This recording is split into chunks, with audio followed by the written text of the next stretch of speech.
Good day, Ma'am Camille, and good day, everyone. We are Group 4, and we are here to present our presentation entitled Energy Conversion Systems Used in Agricultural and Biosystems Engineering, specifically in biogas, biomass thermal production, and biomass power generation systems. Next. So here are our table of contents. We have the objectives and the three systems entitled biogas, biomass thermal production, and biomass power generation systems with its four domains. And lastly, we had the applications and advantages, limitations, conclusions, and references. Next. So for our objectives, so we aim that at the end of the discussion, the listener should be able to identify the major components of the biogas, biomass thermal production, and biomass power generation systems. Second is explain the energy transformation occurring in biogas, biomass thermal production, and biomass power generation systems. Third is demonstrate the operating principle of biogas, biomass thermal production, and biomass power generation systems. The fourth is measure or eliminate input and output energy whenever applicable. Fifth is compute power output or efficiency using basic engineering equations. And lastly, relate the application of the three systems above to agricultural and biosystems engineering or our field. So, before we proceed, to begin with, bio means life, right?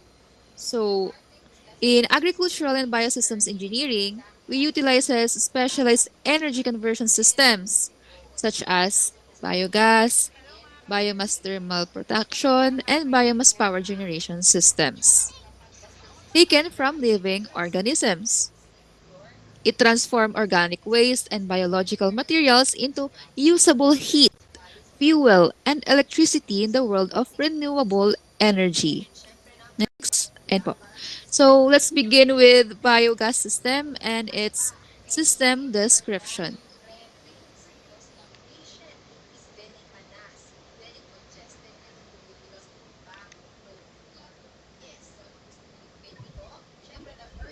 Source of energy. Ang biogas system ay kumukuha ng enerhiya mula sa organic waste o biomass sa pamamagitan ng anaerobic digester. Nagiging biogas ang mga ito kung saan na-maintain ang pangunahing nagbibigay ng lakas. Livestock manure. Ito yung dumi ng hayop tulad ng sa baboy, baka at manok. Agricultural residues. Tirang pananim tulad ng dayami at ipa. Municipal organic waste, nabubulok na basura mula sa bahay at palengke. Wastewater sludge, ito yung dumi ng tubig at pasilidad. Next is energy conversion process. Organic waste tulad ng dumi ng hayop at tirang pagkain ay mas stored sa chemical energy. Tutunawin ng bakterya ang mga basura nang walang oxygen para maging biogas. Ang gas ay pwedeng gamitin direktang pangluto o panginit o kaya naman ay sunugin para makagawa ng kuryente. Next is 5 major components. A biogas plant has 5 conduct parts working together. First is feeding system inlet. Dito nilalagay ang organic waste. Second is anaerobic digester. Ito yung seryadong tangke kung saan ginagawa ang biogas.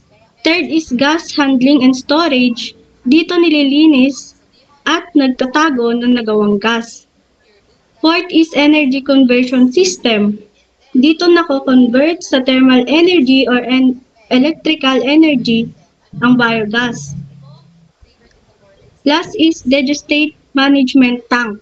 Dito iniimbak ang natirang basura upang gamitin bilang pataba. Next is biogas reactor. Dito makikita ang 5 major components. Una yung feeding system inlet, then sunod yung anaerobic digester, yun po yung nasa gitna. Then yung gas handling and storage, yun po yung nasa taas. Then yung sa may blue na arrow sa taas, yun naman po yung energy conversion system. Tapos lastly, yung digestate management tank, ito naman po yung brown sa may gilid.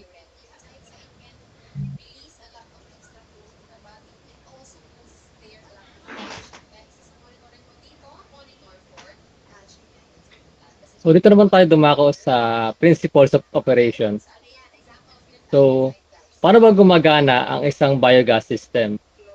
So, ang biogas system transforms chemical energy contained in organic substance into sustainable heat and electricity through anaerobic digestion and energy conversion technologies. So, una-una, yung feeding system. So sa feeding system natin, ito yung nagsisilbing entry point ng ating mga biomass material.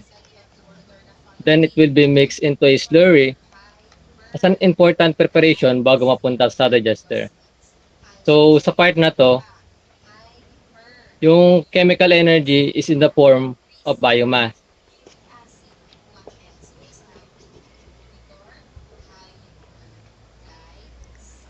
So ito siya yung part na to, no? Pwede siyang sa livestock, sa crops, wastewater, and food waste. So, siya yung mag-entry pa lang papuntang anaerobic digester.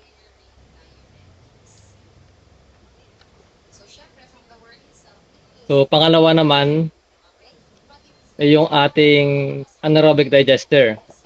So, ito yung isa sa mga pinakamalaking ginagampanan sa ating biogas system. Dito nangaganap yung apat na system.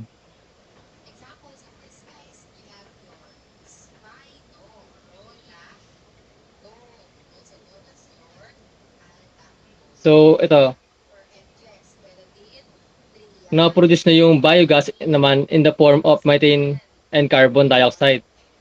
Pero more on methane yung main components ng biogas. So, sa part na to, yung chemical energy is in the form of biogas. Sa third naman, gas handling and storage. So the produced biogas is collected and purified by removing moisture, hydrogen sulfide, and carbon dioxide. The gas is then stored in gas holders until usage. So dito nililinis at sinasala yung mga produced gas from the digester. Sa part na to, ni-imbak yung mga produced na biogas bago mapunta sa energy conversion system. So, ito yun, no, yung part na anaerobic digester. So, dito naman, may store siya pansamantala sa may storage. Next is energy conversion system. Dito naman, pinoproduce and nako-convert yung biogas to other kind of energy. Pwede siyang maging electrical energy or thermal energy. Then, panglima, yung ating digestate management tank. Ito naman ang pinupuntahan ng mga byproducts ng ating biogas system. So, ito yun, yung ating energy conversion system. Pwede siya ma-convert sa heat, sa electricity, ganyan. And sa digestate naman, ito naman yung byproduct. Pwede siyang maging fertilizer sa agricultural. Yan.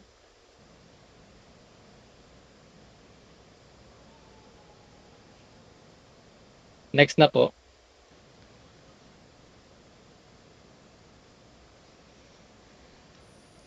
So now let's proceed to agricultural application of biogas system.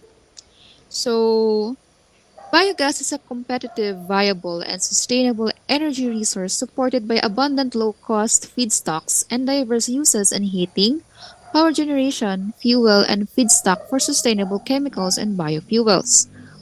So in summary, it just states that biogas system is a sustainable energy source from abundant low-cost farm waste, used for heating, power, and fuel via anaerobic digestion, which they had discussed earlier. So it produces both usable gas and nutrient-rich fertilizer essential for agricultural sector. Based from Mohammed et al. 2024 and Kabeyi and Olen Rewaju 2022. Next, so under this agricultural application, we have the power and heat generation or CHP, which means combined heat and power. So under this, we had internal combustion engines. Basically, it's the large versions of car or truck motors that burn fuel to spin a generator to work. And next is we have the microturbines and fuel cells. So we are all familiar with turbines, right? In our high fluid mechanics and thermodynamics and whatsoever. So but this is a very small, fast-spinning jet-like turbines that burn gas or fluid or liquid fuel to create electricity. Next is a cogeneration or trigeneration. Are devices that mix hydrogen or natural gas with oxygen in a chemical reaction to create electricity and heat without burning a fuel. So that's the difference between the two um, domain of power and heat generation. So second is the gas upgrading and grid injection. We have the biomethane production and natural gas substitution. Of course, both of biomethane and natural gas are outputs of biogas, which is more organic because it came from organic waste and biological materials. And lastly, we had the environmental and agricultural engineering. So, of course, we have the waste stabilization and nutrient recovery. Well, it contributes here because in biogas system, as I said earlier, it utilizes organic waste and biological materials for a usable output. So, next po. So, we proceed to video demonstration po. Today we will learn about biogas plants. Many times we have heard that in order to reduce pollution, we should use biodegradable substances. Do you know the reason behind this? Yes, the biodegradable substances are decomposed by microorganisms and hence these do not cause pollution. But when these biodegradable substances are decomposed by anaerobic microorganisms, in absence of oxygen, the methane gas is released. That's why this anaerobic decomposition process is used for the production of methane gas by the biogas plants. Let's know about it. A biogas plant is a plant in which the biogas is produced. The gas produced from the decomposition of organic matter in absence of oxygen is called biogas. Biogas consists of 55% to 60% methane and rest is carbon dioxide. The biogas production is carried out in biogas plants. It has 5 components: a mixing tank, an inlet chamber, a digester tank, an overflow tank, and an exit pipe. For production of biogas, organic matter such as cattle dung, wet garbage, dry leaves are mixed with water and slurry is prepared in a mixing tank. Through the inlet chamber, the slurry is fed into the digester tank where the actual process takes place in 2 steps. First, the microorganisms act on the complex biodegradable organic matter and produce organic acids. After this, the methanogenic act on the organic acid and produce methane gas, that is biogas. This biogas is collected from the exit pipe and the spent slurry is taken out of the overflow tank. The collected biogas is supplied in various places where it is used as fuel for cooking gas or for production of electricity. The spent slurry collected in the overflow tank is used as organic manure and fertilizer in agriculture.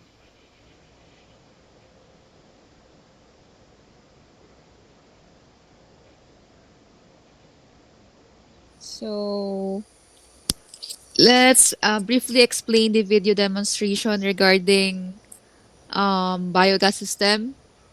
So we've seen that it shows how or where biogas system works. So it shows how it contributes to our daily living, of course, the electricity and heat, and to our agriculture. So mainly, um, less pollution equals a brighter future. So, yan. Next na tayo.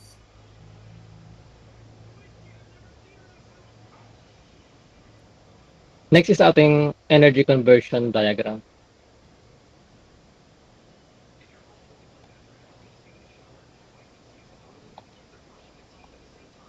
So sa ating energy conversion diagram, unang-una dito yung ating biomass. So sa biomass, it is the chemical energy in the form of biomass, like yung agricultural residue, forest waste, organic waste, and animal manure. Then it will go to feeding system or the inlet. So sa feeding system, dito piniprepare yung biomass bago siya mag-go sa anaerobic digester. Then it will go to anaerobic digester. So sa anaerobic digester naman, biomass break down through anaerobic digestion process. So process like hydrolysis, acidogenesis, acetogenesis, and methanogenesis. So yung mga process na yon nag-act siya through the help of anaerobic bacteria. After those process, it will produce methane gas, which is sorry, which is the primary component of biogas. So ngayon meron na tayong chemical energy in the form of biogas. Then after mag-go tayo sa gas handling and storage. So dito, temporary destination for biogas before it go to different energy conversion system. Then sa energy conversion system naman, chemical energy in the form of biogas will be converted to other form of energy like thermal, mechanical, and electrical energy. Then, ayun na, mga conversion sa energy conversion system, ma-utilize siya ng community. So next.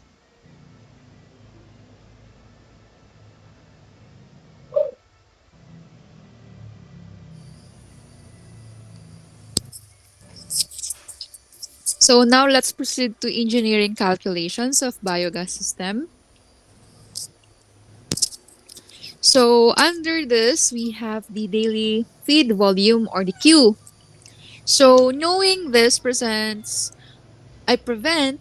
overfeeding, which causes acid buildup, drops pH level, and crush the microbial digestion process.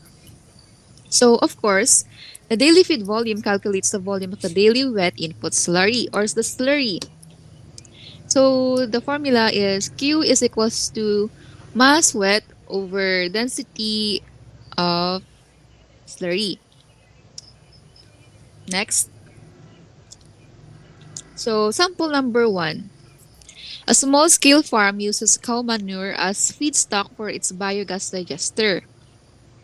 The farm collects 3,200 kg of wet manure every day.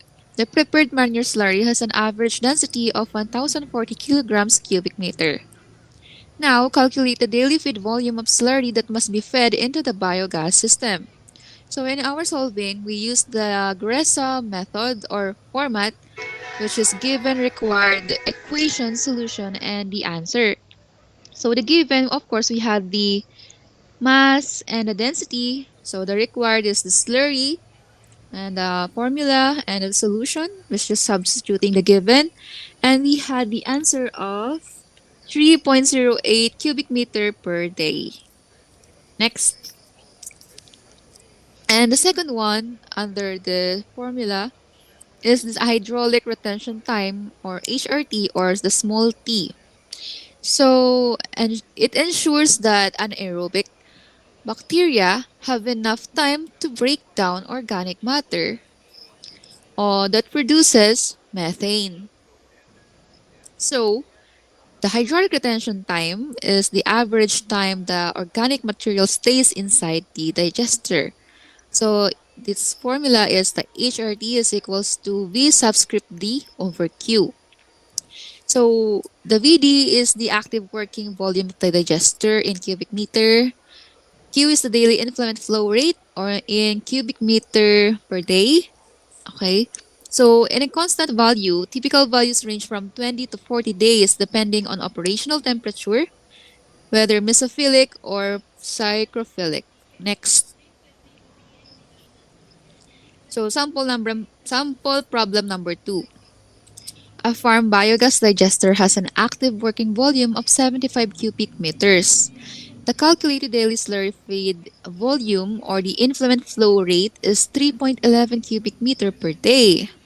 Now determine the hydraulic retention time or the HRT of the system and confirm if it falls within the typical range for mesophilic operation. So as usual, we use the GRESA and we're just substituting the given. We had the VDQ and the required HRT and the equation. And of course, for the solution, we are substituting the given values. And now we had the answer of 24.12 days. Next. And the third one is the digester sizing or the VD. So it ensures physical structure is large enough to hold daily inflow for the required retention period to X and also additional extra space. So digester sizing calculates the required active volume of the digester tank with the formula VD is equals to Q times HRT. So same from the earlier what I've said with this given symbols. That's the same definition. Next, sample problem number 3. So we had a farm biogas system processes a slurry feed of 3.11 cubic meter per day. For proper mesophilic digestion, the required hydraulic retention time or the HRT is set to 25 days. Now calculate the required active working volume of a digester tank. So we're gonna solve it again and we had the answer of ano to? 77.75 cubic meter. Next. So the fourth one is the daily biogas production or the letter V subscript B, small b. So it forecasts how much fuel the system generates daily, allowing to match the supply needs. So daily biogas production estimates total gas output based on volatile solids, loading, and specific biogas yields. So its formula is V subscript let small b equals to M subscript Vs times P subscript Y, where MVS is the mass of volatile solids added per day in kilogram volatile solids per day. Okay, sinabi ko na nga pala. And BY is the specific biogas yield per kilogram of volatile solids destroyed or fed. Okay, same unit. Next. Sample problem number 4. A biogas system processes cattle manure that yields 800 kg of volatile solids per day. The specific biogas yield for this manure is 0.4 cubic meter per kilogram of volatile solids. Now calculate the estimated daily biogas production of the system. So same routine and we had the answer of 320 cubic meter per day. Next. And finally, we are on the last one, which is the energy and power potential, or the letter E. So it evaluates the financial viability of the system and help properly size generator, boilers, or CHP units. So energy and power potential calculates total thermal or electrical energy produced daily. So this is the formula. E is equals to VB times CH4% times LHV methane. So, okay, yun na yun. Meron tayong constant value na approximately of 9.97 kilowatt-hour per cubic meter or 36 megajoules per cubic meter ng LHV methane. Next. So the last sample problem, number 5 for the biogas system, using the Calgary daily biogas production of 320 cubic meter per day, determine the total daily energy potential. The biogas contains 60% methane and the lower heating value or the LHV of methane is 9.97 kilowatt hour per cubic meter. So same routine and we have the answer of 1,114.24 kilowatt hour per day. Now we are finally done with the calculations. Next.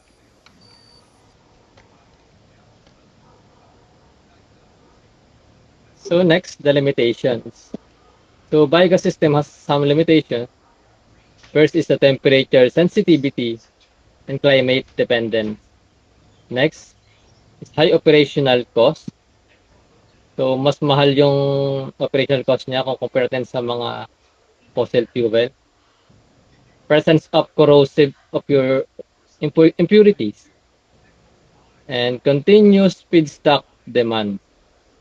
And lastly, biological instability and methane leakage. Okay, the next one is biothermal production system. Next, um, source of energy. Ang source of energy system ay binubuo ng organic materials tulad ng wood waste, scrap residues, at animal waste. Sa halip na tinatapon ng mga wood waste or scrap residues at animal waste, ginagamit sila bilang fuel. Nag-store siya ng chemical ng biomass na kino-convert into heat or biofuels through thermal processes. Kaya renewable at environment friendly siya. The next one, energy conversion process. Ang energy conversion process ay gumagamit ng direct combustion. May iba't ibang uri ng methods na pwedeng gumamit bukod sa direct combustion. Unang muna is yung direct combustion. Dito yung nagpo-process siya kasi gumagamit tayo ng mga combustible biomass as a fuel of combustion chamber. And the next one is anaerobic digestion process kung saan yung biomass ay pinoproduce niya yung paggamit ng fuel sa combustion chamber.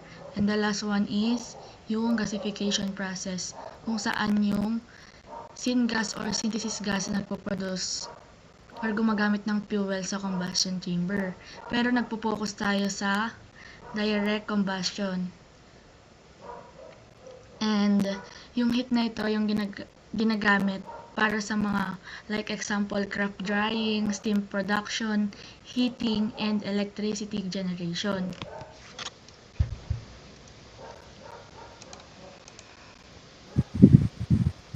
Moving on, we have its major components. According to Scholkos D 2024, the major components of a biomass combustor system includes the following. Next. Una is yung fuel storage. Dito hinahold yung biomass fuel tulad ng crop residues or wood waste. And then yung feed systems.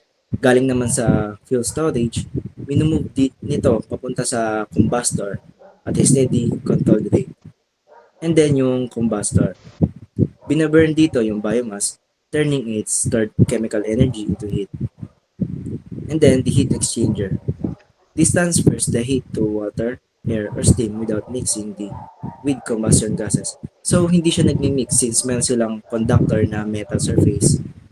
Kunwari, i-heat muna yung metal, then yung metal yung mag-heat sa water or air. And then the hot water, steam, or air distribution. This delivers the heated medium to where it is needed. Tapos naman ay ang cyclone ash separator. This uses a spinning force to trap ash and solid particles from exhaust gases. So, gumagana to kasi mas mabigat yung ash and yung solid particles kaysa gas.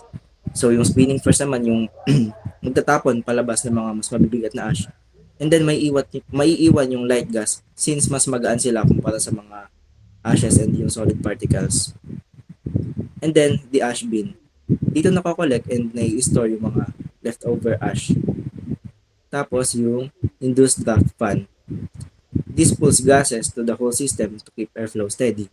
So, imbis na itutulak niya, pinupull niya yung gases para mag-flow steadily sa buong system. And lastly is yung stack. Dito na nilalabas yung clean exhaust mula sa whole system palabas sa atmosphere. Next po. Now, let's proceed to the principles of operation for this system. So, according to Penn State Extension, year 2024, biomass combustion system burns renewable biomass fuel to produce heat. Then the heat produced is transferred to a heat exchanger to provide hot air, hot water, or steam for heating applications. So, sa madaling salita, i-feed natin yung biomass sa combustor. Tapos yung biomass naman yun is susunugin to make heat. Then itatransfer naman yung heat na yun to an exchanger for its own purpose or kung saan natin siya gagamitin. And then makokollect yung ash, tapos ma-release naman yung clean exhaust. So, yung whole point niya is ita-turn yung energy stored in the biomass into useful heat. Next po. Moving forward, we have the agricultural application. In agriculture, these systems are the most commonly used for grain drying. So, nag-generate sila ng heat by burning locally available biomass like sabi nga before, yung mga crop residues or wood waste. So, beneficial siya sa agriculture since nireduce nito yung paggamit ng expensive fossil fuels. Tapos mas pinapababa nito yung emissions na harmful lalo na sa agriculture. Lalo na nagko-consume tayo ng agricultural products. And lastly, nakakatulong din ito sa mga farmers para maging self-sufficient sila pagdating sa energy.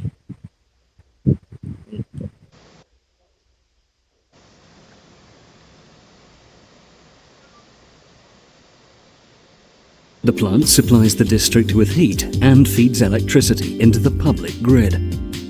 As fuel, the plant uses wood chips from the municipality's management of its trees and shrubs. They are delivered in lorries and tipped into a feed system, which in turn feeds the plant. As wood chips are a CO2 neutral, renewable fuel, the plant produces green energy. A chain conveyor transports the wood chips to a furnace, where they're incinerated on a grate under controlled conditions. Incineration produces flue gases of about 1000 degrees C that are led to a steam boiler. In the steam boiler, the flue gases give off their heat and are cooled to a temperature of about 180 degrees C. After going through the boiler, the flue gases are cleaned. The first step is to capture the large particles of ash in a multi-cyclone.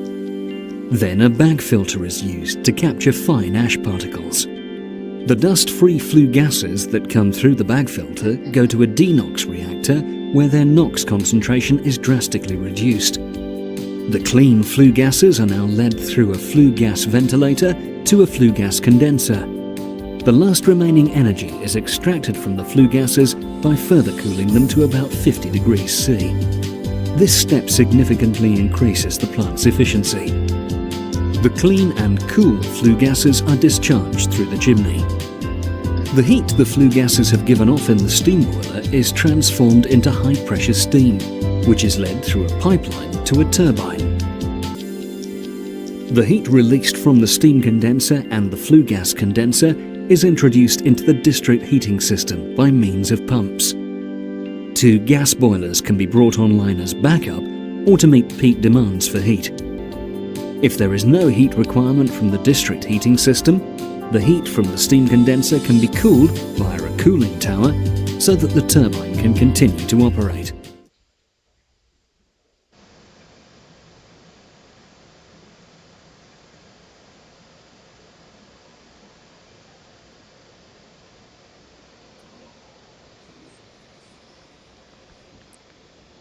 Okay, next. Okay, so dito naman tayo sa energy conversion diagram ng biomass thermal production system. Basically, pinapakita dito kung paano natin kino-convert yung energy na nasa biomass into useful thermal energy or heat. So first, meron tayong biomass. Examples nito yung wood, agricultural residues, crop waste, and other organic materials na pwedeng gamitin as fuel. Before natin siya sunugin, may fuel preparation muna. Dito pwedeng i-dry, i-chip, or i-grind yung biomass. Important yung step na to kasi kapag mas suitable and mas suitable yung size and moisture content ng biomass, mas magiging controlled and efficient yung combustion. So, after preparation, papasok na siya sa combustion process. Dito nag-focus kami sa combustion. Pero pwede rin sa process na ito yung biogas and pyrolysis. Dito sa part na to is sinunog yung biomass in the presence of oxygen, usually inside the furnace or combustor. During combustion, yung chemical energy na nakastore sa biomass is released mainly as heat. So basically, chemical energy is being converted into thermal energy. Yung heat na na-generate can then be transferred and used for different applications. For example, pwede siyang gamitin for heating, drying agriculture products, or for producing hot water and steam for industrial process. So kung titignan natin yung whole process, nagsisimula siya sa biomass, then preparation, followed by combustion, and eventually yung energy ng biomass na nagiging useful heat na pwede natin gamitin for different applications. So, basically, yun yung main idea ng energy conversion sa biomass thermal production system. So, next slide po.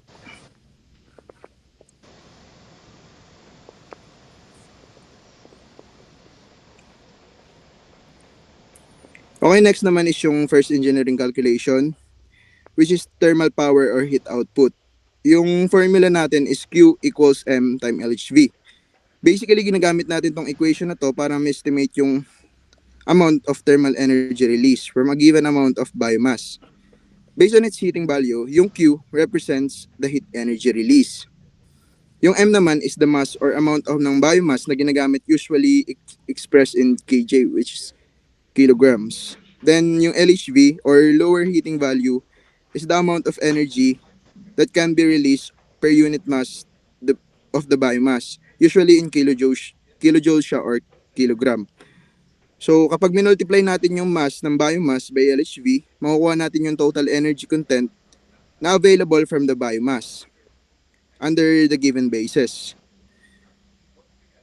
Pero important din tandaan na this calculation represents the energy available from the fuel. Hindi ibig sabihin na lahat ng energy na yon ay maging useful heat kasi may possible losses pa during combustion and heat transfers. So basically, this formula gave us an idea kung gaano karaming thermal energy ang available from the biomass. So next slide. So dito pinapakita yung sample problem number 1. A biomass thermal production system uses 50 kg of dried rice husk as fuel. The rice husks have a lower heating value of 18,000 kJ per kilogram. Determine the total amount of heat energy released by the biomass during combustion. So for the first problem, meron tayong 50 kg of dried rice husk na gagamitin as biomass fuel. Given din yung LHV niya is 18,000 kJ per kilogram. Ang hinahanap natin is Q or yung total heat energy na marirelease during combustion. So gagamitin natin yung formula na Q equals M times LHV. So is-substitute lang natin yung given values.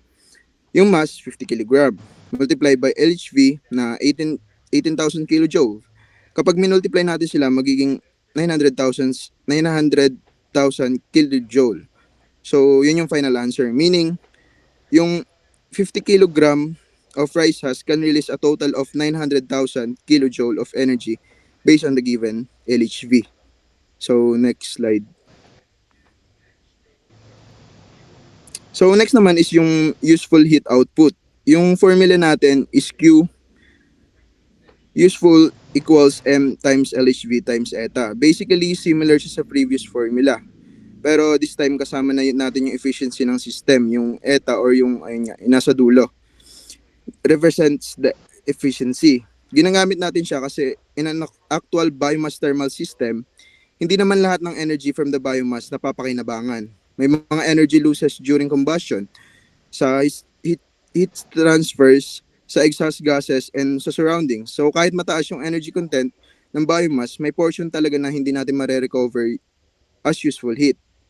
Kaya minumultiply natin yung available energy by the efficiency para ma-estimate kung gaano karaming heat yung actually useful or available for the intended application. So, next slide po. So, dito naman is sample problem nung given na yon, which is a biomass boiler burns 550 kg of biomass with an LHV 18,000 kJ. The boiler operates at 80% thermal efficiency. Determine the amount of the heat that can actually be used by the system. So for the second problem naman, meron tayong biomass boiler na gumagamit ng 50 kilogram of biomass, same as the previous problem. Yung LHV is 18,000 kilojoule per kilogram. Pero this time, given din yung thermal efficiency which is 80%. Ang hinahanap naman natin ngayon is yung useful heat output, meaning gaanong karaming heat yung talagang nagagamit ng system. Gagamitin natin yung formula na Q useful equals M times LHV times eta. So first, kukunin natin yung total energy from the biomass. That's 50 times 80,000, which gives us 900,000 kilojoules. Pero hindi lahat ng 900,000 kilojoule ay nagagamit dahil sa 80% lang yung efficiency ng system.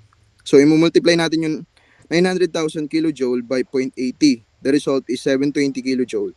So, yun yung final answer. So, next slide po. Then, last naman is yung combustion or thermal efficiency. Yung formula natin is eta equals Q useful divided by M times LHV. Then, multiplied by 100%. Basically, this formula is used to determine the percentage of biomass energy that is converted into useful heat. Yung nasa denominator, which is M times LHV, represents the energy available from the biomass. Then yung Q, useful naman, is yung amount of energy or heat na talagang napapakinabangan from the system. So kapag dinivide natin yung useful heat by the available energy, makukuha natin yung efficiency. Then multiply natin by 100 para maging percentage. For example, so, ayan, next slide po. So, next slide. So, ayan. Dito naman tayo sa limitations. So, una, not suitable for areas with limited biomass resources. Pangalawa, fire risk. And pangatlo, inconsistent fuel quality. And then pang-apat, environmental regulations. And then yung last is requires frequent maintenance. So after discussing the biogas and thermal power generation, let's proceed sa biomass power generation system. Next.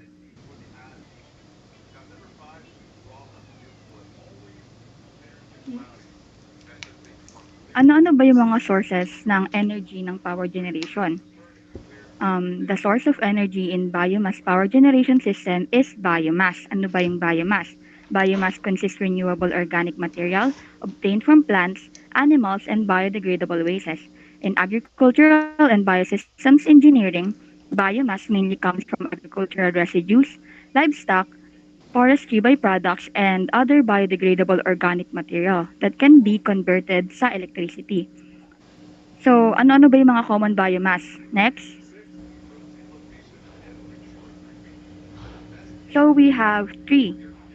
First, we have combustible biomass na nakukuha sa agricultural and forest residues. Ano-ano ito? It is rice husk, corn stalk, sugar cane, coconut shells, wood chips, and sawdust. Next is biogas. Saan ito nakukuha? Sa livestock waste and organic farm waste, including animal manure, food waste, sewage, and other biodegradable organic wastes. Pangatlo is yung landfill gas. Sa community waste siya nakukuha, consisting of household food, waste, paper, yard waste, and other biodegradable municipal solid waste. Next.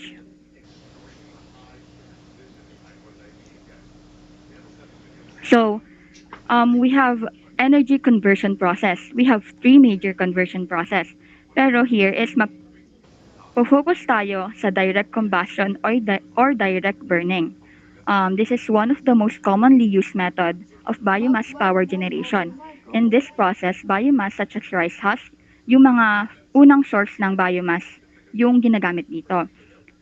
It is burned in a boiler at temperature ranging from 700 Celsius to 1200 Celsius. The heat produced converts water into a high-pressure steam which drives a steam turbine connected siya sa generator na nagpo-produce ng electricity. Then, this method is commonly used in a medium and large-scale biomass. So, mamaya, madidiscuss pa natin kung ano ba yung process nito. Next. So, ito yung diagram niya. Next po for further ayan. So, as you can see here, yung nasa ilalim niya is yung biomass.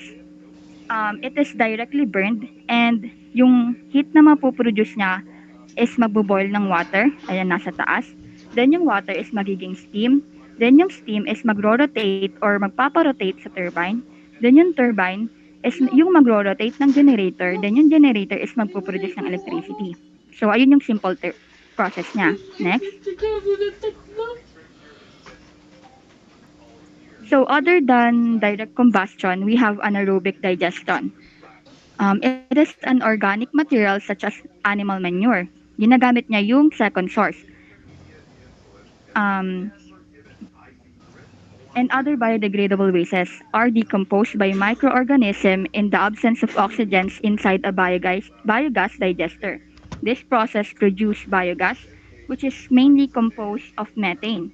The biogas is then burned into a gas engine connected to a generator to produce electricity. So chemical energy, then thermal energy, and electrical energy siya. Next. Ito yung simple diagram niya. First, yung nasa ilalim niyan is animal waste na nilalagay sa digester. Sunod is yung bacteria is mabibreak down without an oxygen. Next is makakapag-produce ng methane. Then yung methane is mabiburn to heat water. Then next is yung steam na mapoproduce is mag-spin sa turbine na connected sa generator. Next process.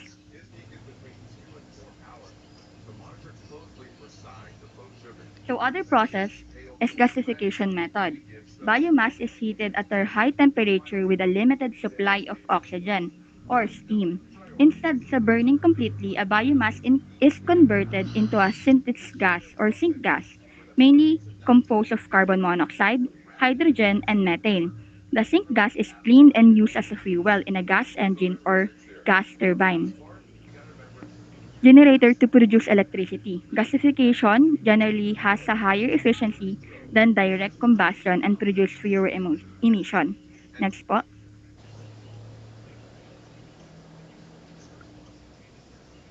So, ang differentiation ng three conversion, ang direct combustion is biniburn niya yung biomass directly to produce steam and electricity. Yung gasification naman, hinihit niya yung biomass with a limited oxygen to produce sink gas to generate electricity. Ang anaerobic digestion naman, use bacteria without oxygen to produce biogas. Then, nagde-generate naman siya ng electricity. So, next po. Sa major components, according to US Department of Energy and Mitsui, and a biomass power generation system consists of several major components that works together to convert the chemical energy produced in the biomass into electrical energy. Though is yung configuration natin is directly siya sa direct combustion. Next.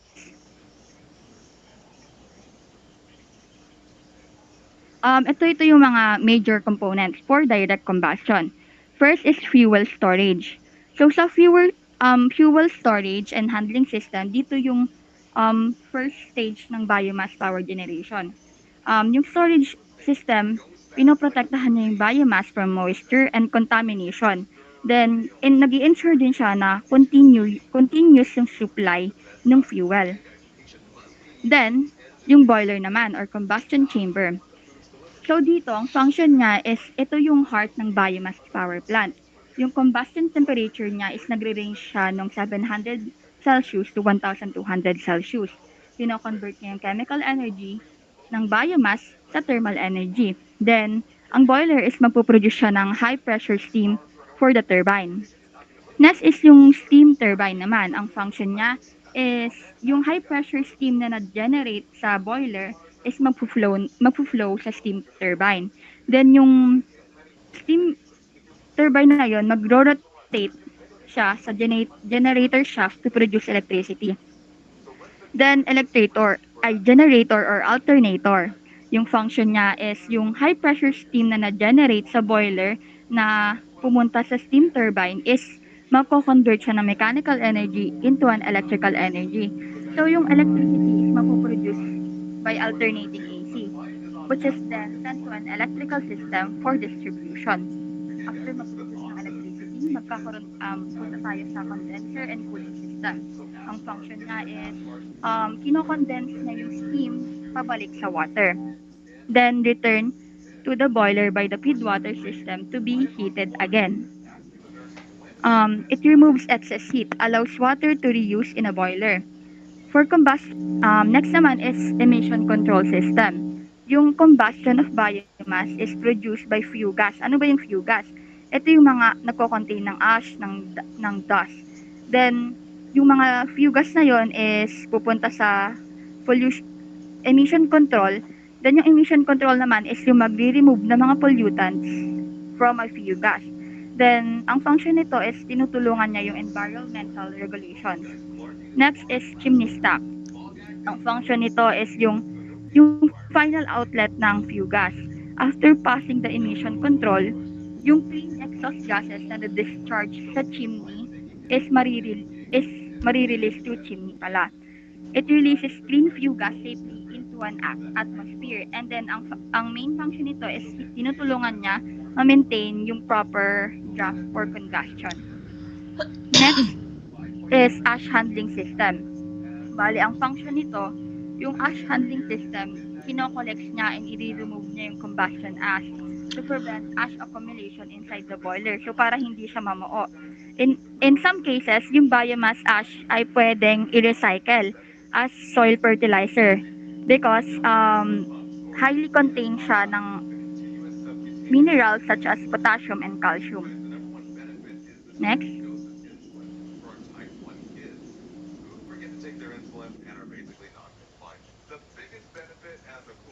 So next is principle of operation. The chemical energy na naka-store sa biomass tulad ng wood, rice husk, crop residue, animal manure at organic waste ay kino-convert into electrical energy to different energy conversion. Next po. So, how a biogas system works. First, biomass is supplied. Ang plants ay nag-absorb ng sunlight through photosynthesis. Ang energy mula sa sunlight ay na-store bilang chemical energy sa plant materials. Dito nagsisimula ang process ng mga halaman ay gumagamit ng sunlight para gumawa ng food nila. At ang energy na yun ay na-store sa biomass. Next is biomass is burned. Ang biomass ay pwedeng sunugin directly or combustion, i-convert into biogas through anaerobic digestion, i-convert into biofuel gamit ang ibang process.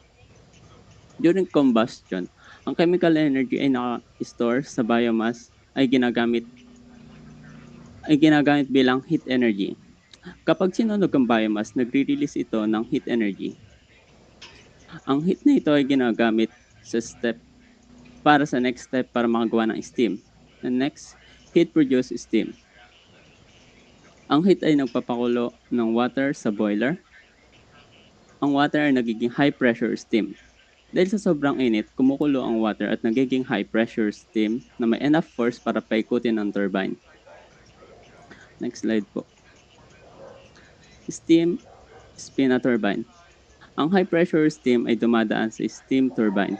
Habang dumadaloy ang steam, umiikot ang turbine at ang thermal energy ay nagiging mechanical energy. Para lang tong electric fan, ang steam ang nagtutulak sa blades ng turbine para umikot. Then 5, turbine drives the generator. Umikot ang turbine ay nakasabit sa electric generator. Sa loob ng generator, umiikot ang magnet sa paligid ng coils of wire. Ang movement na ito ay nagpo-produce sa electric current through electromagnet induction. Kapag umiikot ang turbine, umiikot din ang generator. Dito na nagko-convert ng mechanical energy into electrical energy. 6 is electricity is delivered. Ang generated electricity ay dumadaan sa transformer at power lines bago ipadala sa mga bahay, school, factories, at iba pang establishment. Next po. 7. Steam is recycled and emission and ash are managed. First, steam is cold and recycle. Pagkatapos paikutin ng steam turbine, makapag-generate ng electricity na lumalabas sa turbine na mas mababa ang temperature at pressure. Imbis na itapon, pumapasok ito sa condenser kung saan pinapalamig. Habang lumalamig ang steam, nagiging liquid water ulit. Ang process na ito ay tinatawag na condension. Ang water ay binabalik sa boiler para gamitin ulit sa paggawa ng steam. Pwede nang hindi masayang ang steam. Ginagawa ito ulit ng water para gamitin sa next cycle. Dahil dito mas tipid sa water at mas efficient ang operation ng power plant. Second is, flue gases is cleaned. Kapag nasunog ang biomass, nagproduce ito ng flue gases na may kasamang smoke, dust at iba pang gases. Bago ilabas ang mga ito sa atmosphere, dumadaan muna sila sa emission control system. Ano ito? Dust at ash particle, smoke, or other harmful pollutants na makakaharm sa mga may sakit sa like hika. And next is ash is collected and managed. Hindi lahat ng biomass is nasusunog. May natitirang solid material na tinatawag na ash. Imbis na hayaan nitong kumalat, kinokolekta ito ng ash handling system. Safe itong inire-restore at dinidispose ng maayos. Sa ibang case, ang biomass ash ay pwede ring bilang gamiting fertilizer dahil sa minerals tulad ng potassium at calcium. Next po. Sa agricultural application naman, biomass power generation system. Ang irrigation system, ang electricity ay nanggagaling sa biomass, ay ginagamit para paandarin ang water pumps na nagsusupply sa tubig sa mga taniman na malaking tulong ito lalo na sa tag-init. Dahil hindi gumagamit ng diesel, mas mababa ang fuel cost na mas environment friendly. Next is grain drying facility. Pagkatapos ma-harvest ng mga crops tulad ng rice, corn, coffee, cocoa, at coconut, kailangan mo na itong patuyuin para hindi masira. Ang biomass generated energy ay nagpapatakbo ng grain dryers, fans, blowers, at conveyors para mabilis at maayos ang pagpapatuyo. Dahil dito, mas tumatagal ang quality ng ani at nababawasan ang nasasayang na produkto. Sa greenhouse operation, greenhouse ay kailangan ng tamang ilaw, hangin, tubig at temperature para lumaki ng healthy ang mga halaman. Ang biomass generated electricity ay nagpapatakbo ng lights, ventilation, fans, cooling system at automatic irrigation para maging maganda ang growing condition ng mga crops. Number 4 is livestock and poultry farms. Ang biomass generated electricity nagbibigay ng power para sa lights, ventilation fans, feeding system, water pumps, at temperature control. Sa mga poultry at livestock farms, dahil dito mas komportable ang hayop at mas healthy silang at maganda ang kanilang production. Number 5, food processing facility. Pagkatapos ma-harvest ng mga crops, kailangan itong i-process bago ibenta. Ang biomass generated electricity ang nagpapatakbo ng mga machine tulad ng rice mill, corn mills, coconut processing machine, coffee processing equipment, fruit dryers at packaging machine. Dahil dito, mas mabilis ang pagproseso at mataas ang value ng agricultural product. Next po.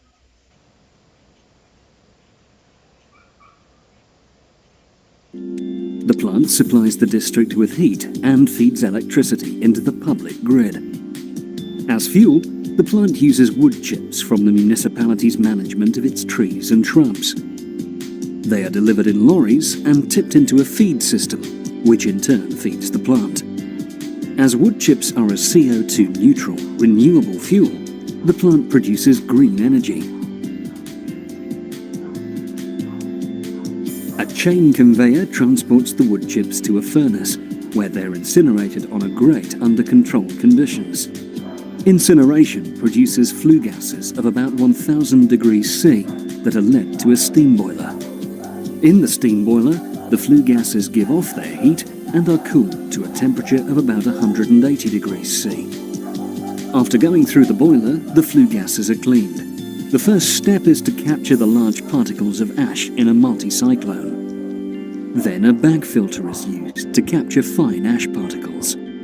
The dust-free flue gases that come through the bag filter go to a DeNOx reactor where their NOx concentration is drastically reduced. The clean flue gases are now led through a flue gas ventilator to a flue gas condenser. The last remaining energy is extracted from the flue gases by further cooling them to about 50 degrees C. This step significantly increases the plant's efficiency. The clean and cool flue gases are discharged through the chimney. The heat the flue gases have given off in the steam boiler is transformed into high-pressure steam, which is led through a pipeline to a turbine. In the turbine, the pressure and the temperature of the steam are converted into shaft power output that is used to drive a generator. After the turbine, the expanded steam enters a condenser, where it is cooled further and condenses, thus generating heat. The heat released from the steam condenser and the flue gas condenser is introduced into the district heating system by means of pumps. 2 gas boilers can be brought online as backup or to meet peak demands for heat. The electricity generated by the generator is fed into the grid as green energy. If there is no heat requirement from the district heating system, the heat from the steam condenser can be cooled via a cooling tower so that the turbine can continue to operate. The Meerhoven Bioenergy Plant converts sustainable wood chips from Eindhoven municipality into hot water and electricity in a highly efficient and clean way. With the arrival of the bioplant and the supply of renewable heat and green energy, the residents of Meerhoven can turn on their central heating and their lights, knowing that they will be minimizing their environmental impact. This plant contributes to make Meerhoven one of the leading sustainable developments. Technology is the key factor on the road towards a sustainable future.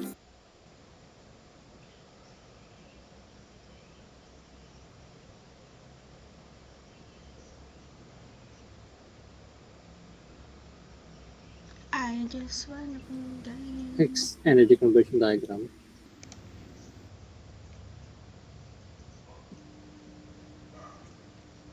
So next, energy conversion diagram. Ang sinasabi lang dito is yung biomass power generation system is nagko-convert siya sa chemical energy stored sa biomass into an electrical energy. First is we have biomass. Yung kaninang tinakal nating tatlong sources ng mga biomass is agricultural residues, forest waste, organic waste, and animal manure on landfills. Then, first is biomass. The process begins with biomass used as a fuel to produce heat. These materials contain chemical energy. After that, we have direct combustion. Ito yung conversion system na gagamitin natin. Through direct combustion, the biomass is burned to produce heat or thermal energy. The biomass is transported sa boiler or combustion chamber na biniburn siya sa temperature na 700 Celsius to 1200 Celsius. During sa stage na to, ang chemical energy na stored sa biomass is mako-convert siya into an thermal energy or heat energy. Next after that is we have thermal energy or heat energy. The thermal energy converts water into a high pressure steam, tulad ng sinabi kanina. The steam now carries the thermal energy needed to operate the turbine. After that, we have steam turbine. Yung steam turbine is yung high pressure steam na nagfo-flow dun sa steam turbine is magpapass through um, over the turbine blades and causes the turbine to spin ng mabilis. Yung spinning motion is called rotational energy. This causes the turbine shaft to rotate. Kino-convert niya ngayon yung thermal energy into a mechanical energy. Next is yung generator naman. Yung generator is yung rotating shaft or of the steam turbine is connected siya sa the generator. As the turbine rotates, it turns the generator rotor. Yung generator, nako-convert niya yung mechanical energy to electrical energy. Then yung electricity can be supplied to homes, industries, and agricultural facilities. After that, we have electrical energy na na-produce. Then yung electricity na na-generate can be transmitted siya sa mga power grid. Dito nakakapag-supply ng electricity sa mga bahay natin, industries, and lalo na sa mga farms. And syempre sa consumers din. So ayun lang ang energy conversion diagram niya.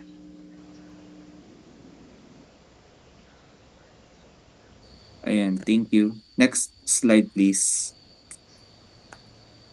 For biomass power generation system for engineering calculation. So, first is biomass power generation formulas calculate how much raw fuel is needed to produce a specific amount of electricity. The core computation determines the electricity generation potential by assessing the biomass mass flow, its energy content, and the combined system efficiency. So that's according to TOWADI 2023. Next slide. So for first formula, we do have the electricity generation potential. So this formula is to calculate how much electrical energy a system can theoretically output over a year. Engineers use the following equation. So, this formula, ginagamit lang siya for annually na pagkuha ng power. So, we do have the P sub E is equal to mass times lower heating value times to efficiency of thermal, then thermal to electricity efficiency. So, next po.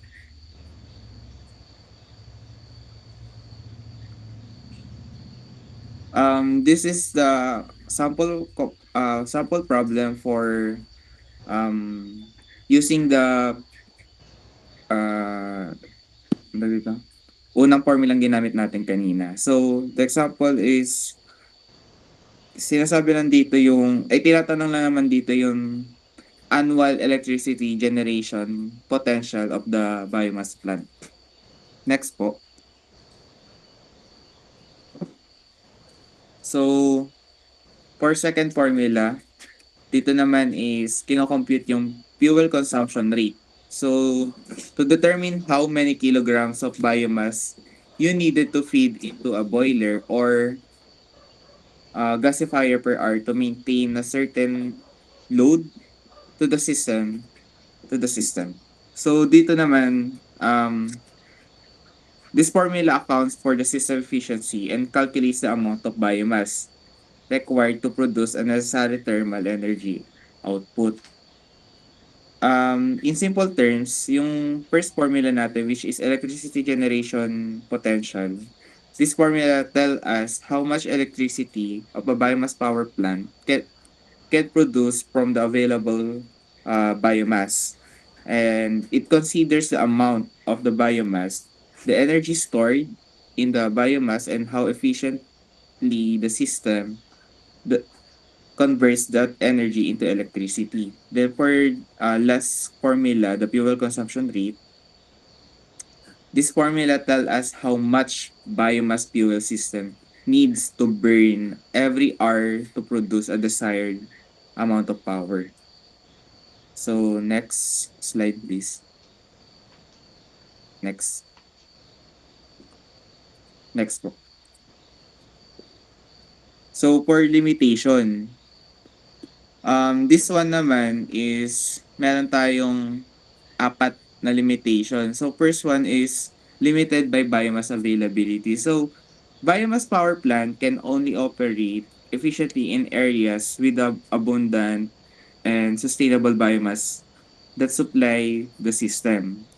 With regions with limited agricultural residues, forestry waste or organic waste may not be suitable for biomass power generation. Then second is transportation distance. Bakit nga ba ito naging part ng limitation? So, um, biomass has relatively low bulk density, making the transportation expensive over a long distances. So therefore, biomass power plant are generally limited to location close to the sources. Kumbaga, hindi siya gaanong nilalayo doon sa mga sources na pinagkukunan nila kasi merong may duration or merong expiration yung mga biomass na ginagamit natin para doon sa system na yon. For third limitation is the technology depends on the biomass type. So, dito naman, different types of biomass materials like rice husks, baggages, wood chips, or etc. have different physical and chemical properties. As a result, a single biomass conversion technology may not be suitable for every type of biomass fuel. Then lastly, of course, the lower electrical conversion efficiency. So dito naman is compared to with modern and natural gas, combined cycle plants, conventional biomass, and power plants generally have a lower electrical conversion efficiency. So eto, nililimit niya yung amount ng electricity na generate from the same energy input. Ayun muna. Ayun lang. Next. Let's proceed naman sa advantage.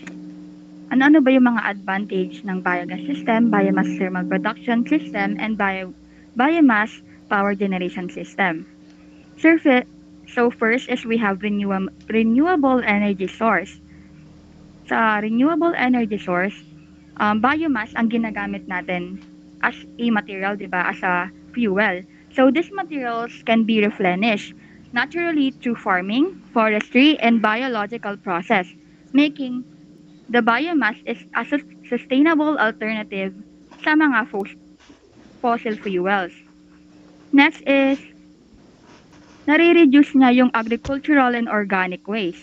So biomass energy system help manage agricultural and organic waste by converting them into unuseful energy instead sa iti-dispose sila as landfills or through open burning.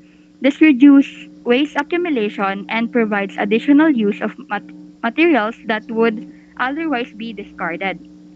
3 is yung nalolower niya yung greenhouse gas emission. Compared sa mga fossil fuels, yung biomass can help reduce greenhouse gas emission when managed sustainably. It also minimizes methane emission by utilizing organic waste such as animal manure and food waste for energy production instead of following them to decompose. Next is continuous power supply. Unlike ng solar and wind energy na nakadepende siya sa mga weather condition, yung biomass power plants naman is kaya niyang mag-operate continuously as long as there is a steady supply ng biomass fuel. This makes biomass a good source of electricity for homes, industries, and agricultural facilities. Next is we have support rural and economic energy security. So, biomass energy creates opportunities for farmers and rural communities by providing additional income sa mga agricultural residues nila and organic wastes. Then it also reduces dependence sa mga imported na fossil fuels. Then ini-improve din niya yung energy security while supporting local economic development. And we have, and that's all pala. The 5 advantage of the biogas system, biothermal production system, and biomass power generation system. So to conclude the three system, so our biogas system, biomass thermal production system, biomass power generation system. So in conclusion, while biogas system, biomass thermal energy, and biomass power generation offer reliable and renewable alternatives to fossil fuel, their long-term consistency, high setup costs, and supply chain logistics.